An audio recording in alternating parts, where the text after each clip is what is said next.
বাংলাদেশের রাজনীতিতে এখন খুব ক্ষুদ্র দল হলেও এবং বয়সে যদি বলেন বাচ্চা কাচ্চা কচি কাচার মেলা বলে অনেকে, তারপরেও এনসিপি যেটাই হোক, যোগ বুঝে কূপ মারা বা সুযোগ বুঝে ইয়াং জেনারেশন।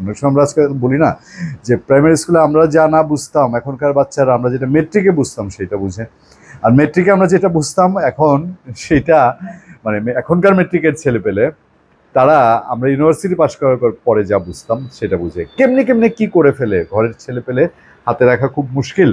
এনসিপি খুব সফলভাবে বাংলাদেশের ছাত্রদেরকে টেবিল বিমুখ করতে পেরেছে, মানে পড়ার টেবিল বিমুখ করতে পেরেছে।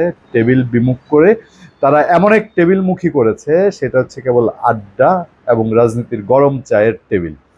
সব স্টুডেন্ট তাদের যারা ফলোয়ার বা এখন যারা তাদের ফলোয়ার ছিল না তারাও ভাবে আরে পড়াশোনার দরকার কি, এই বয়সে কোনো রকম ওই রাজনীতির চায়ের টেবিলে আড্ডায় বসতে পারলেই তোর নেতা, তেদার চেয়ে পয়সা আছে, কামাই আছে।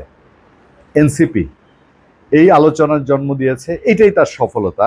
এবং জব তুলেছে একটাই, আদ্যবধি বাংলাদেশের জন্য তাদের ভবিষ্যৎ কমিটমেন্ট কি, তারা কি করবে এই দেশের জন্য, তাদের কোনো একটা ভিশন দেওয়া মানুষকে যে আমরা এই অর্থনৈতিক ভিশন, নিরাপত্তার ভিশন বা সামাজিক ভিশন আমরা এইটা করে দিব বাংলাদেশের মানুষের জন্য, এই করতে চাই বা এই ধরনের বৈষম্যহীন একটা সমাজ করতে চাই, তারা এটা প্রকাশ করে না, বলে না। নাই তাহলে বলবে কোত্থেকে? তাদের একটাই জব, আওয়ামী লীগ, আওয়ামী লীগ, আওয়ামী লীগ, আওয়ামী লীগকে হ্যান কারেঙ্গা, আওয়ামী লীগকে ত্যান কারেঙ্গা, আওয়ামী লীগ ফিরে রেহিয়া এঙ্গা, এই জপের মধ্যেই তারা আছে, এটাই তাদের পুঁজি। সেই দল এনসিপি। তারা কি নিশ্চিত তাদের হাতে আলাদিনের কোনো চারাগ আছে অথবা কোনো ম্যাজিক পাওয়ার পেয়ে গেছে, সুপার কোনো পাওয়ার, যেই পাওয়ার বলে তারা আগামীতে কনফার্ম নিবন্ধন পাচ্ছে, মানে নেক্সট ইলেকশনের আগে নিবন্ধন পাচ্ছে, অথবা আগামী নিবন্ধন পেয়ে প্রতীক বরাদ্দ পেয়ে তারা ভোট করছে? একটা স্টেটমেন্ট দিয়েছেন এনসিপির প্রধান নাহিদ ইসলাম এবং তাদের সদস্য সচিব আক্তার, তারা দুজন তাদের একটা গণচাঁদার ঘোষণা দিয়েছেন। এটা নিয়ে আমার তেমন বলার কিছু নাই, শুধু সমালোচনার খাতিরেই সমালোচনা করবো। বাংলাদেশের রাজনৈতিক দল মানে চাঁদাবাজির উপরে টিকে থাকতে হয়, সেটা আপনি মন থেকে খুশি হয়ে দেন আর হাসি মুখ রেখে মনের ভিতরে পৃথিবীর সবচেয়ে বেজার রূপটা রেখে দেন, সেই চাঁদা তারা কালেক্ট করবেই করবে। আলটিমেটলি খোলা মনের চাঁদা আর বেখোলা মনের চাঁদা, অখুশি মনের চাঁদা, এই দুই চাঁদার বাইরে বাংলাদেশের রাজনৈতিক দলদের চলার কোনো উপায় নেই। শুধু এনসিপিকে কেন দোষারোপ করবেন? বিএনপি কেমনে চলে? জামাত তাদের একটা সিস্টেম গ্রো করেছে, তাদের ব্যবসাপাতি নানান কিছু, এবং চাঁদাটাও তাদের কর্মীদের কাছ থেকে তাদের আয় অনুযায়ী তারা নিচ্ছে। এই পথে বিএনপি আওয়ামী লীগ যায় নাই, এনসিপিও যাবে না।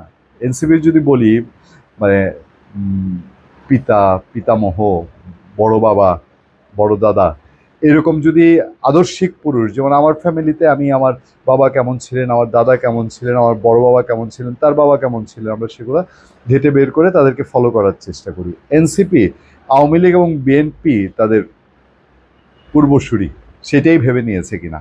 খবরটা ছিল এরকম, সেই খবরটা নিয়ে আমি বলেছি যে আমার তেমন কোনো দ্বিধা নেই যে ঈদের তারা তাদের চলার জন্যে, পার্টি অফিস করার জন্যে এবং দল পরিচালনা করার জন্য তারা গণচাঁদা সংগ্রহ করবে। এক্ষেত্রেও ইন্টারেস্টিংলি তারা খুব সুন্দর সুন্দর শব্দ, নতুন নতুন শব্দ ব্যবহার করে। ক্রাউড ফান্ডিং করে এনসিপি অফিস ও নির্বাচনী ব্যয় ব্যবহার করবে। আমার প্রশ্নটা কোথায় আমি আপনাদেরকে একটু ধারণা দিয়েছি। আচ্ছা, নাহিদ ইসলাম কি বলছেন যে ক্রাউড ফান্ডিং বা গণচাঁদা কার্যক্রমে, গণচাঁদা শব্দটা একটু বোধহয় কেমন কেমন লাগে, তাই ক্রাউড ফান্ডিং স্মার্ট একটা শব্দ আনা হয়েছে কিনা। কার্যক্রমের মাধ্যমে জাতীয় নাগরিক পার্টি এনসিপি কার্যালয় স্থাপন ও নির্বাচনের ব্যয় সংগ্রহ করা হবে বলে জানিয়েছে দলটির আহ্বায়ক নাহিদ ইসলাম। ওকে, আমার এ নিয়ে আপত্তি নেই। স্রোতের বিপরীতে আপনি যাবেন কিভাবে, তিনি একটা প্রেস কনফারেন্স করে কথাটা বলেছেন। সেখানে নাহিদ ইসলাম বলছেন আমরা অনলাইন অফলাইনে একটা ক্রাউড ফান্ডিং গণচাঁদা সংগ্রহের দিকে যাচ্ছি, যে ক্রাউড ফান্ডিংয়ের মাধ্যমে আমরা দলের কার্যালয় স্থাপন সহ নির্বাচনের তফসিল সংগ্রহ করব। তখন বিভিন্ন সময় যারা এনসিপির পাশে ছিলেন তাদের কাছে তারা যাবে। আমার ওই জায়গাটাই প্রশ্ন যে এই যে তারা নির্বাচনী কাজে ব্যবহার করবে, নির্বাচনী ব্যয় করা হবে, আগামী নির্বাচনের জন্য তারা ব্যয় করবে। আগামী নির্বাচনে এনসিপি কীভাবে করবে? এক হচ্ছে তাকে নিশ্চিত হতে হয়েছে বা হয়েছে কিনা যে সে নিবন্ধন পাচ্ছে, সে প্রতীক পাচ্ছে, নাম্বার ওয়ান। আর নাহলে নাম্বার টু, তাকে অন্য কোনো দলের উপরে শাওয়ার হতে হবে। সেই দলটা কি? জামাতে ইসলামী, বিএনপি, দীর্ঘ বিস্তর আলোচনা গবেষণার বিষয়, নিশ্চয়ই সামনে আমরা আলাদা একটা আলোচনা এটা আপনাদের সামনে তুলে ধরব। কিন্তু যদি এরকম হয় তাহলে কি তলে তলে তারা ঠিক করে রেখেছে জামাত বা বিএনপি কার সঙ্গে তারা যাচ্ছে? এই প্রশ্ন উঠতে পারে না? আর যদি না গিয়ে থাকে তাহলে কনফার্ম সে নিবন্ধন পেয়ে ইলেকশন করছে।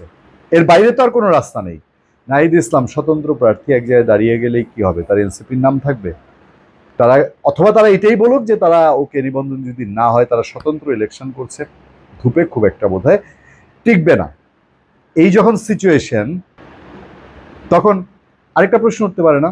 আপনাদের মনে আছে গত বছর বন্যায় এই বৈষম্য বিরোধী ছাত্র আন্দোলনের তারা মানুষের কাছ থেকে ত্রাণ সহায়তা নিয়েছিল, টিএসসিতে টেবিল পাতলেই কোটি কোটি টাকা এসছিল না? তারপরে সেই ত্রাণের টাকা নিয়ে বিতর্ক কম হয়েছে, বেহাত হওয়ার অভিযোগ উঠেছে না?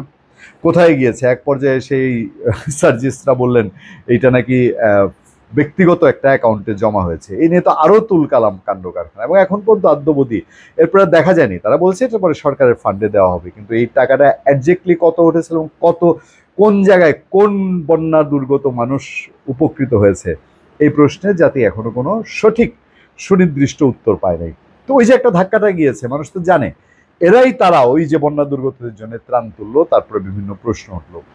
এখন এনসিপিকে এক হতে পারে যে তাদের তো একটা মব শক্তি আছে, তো এই ভয়ে আর আমাদের কিছু বড় বড় কোম্পানিজ আছে না, সিটি, বসুন্ধরা, রূপায়ণ, এরা তো ওত পেতে বসে থাকে যে এই টাইপের লোকগুলাকে সময়ে ব্যবহার করতে হয়। এরা হয়তো বা তলে তলে ওই ক্রাউড ফান্ডিং যদি আকস্মিক দেখা যান বিশাল হয়ে গেছে। এখন বাংলাদেশে 18 কোটি মানুষের জন্য কতজন খোলা মনে খুশ দিলে এনসিপিকে আর্থিক সহায়তার জন্য এখনো বসে আছেন সেটা আমি ঠিক জানি না। ধন্যবাদ সবাইকে, ভালো থাকবেন, সুস্থ থাকবেন। সত্য, করুণা এবং সহনশীলতার সাথে আপনাদের সাথে আমি আতিক রহমান পূর্ণিয়া।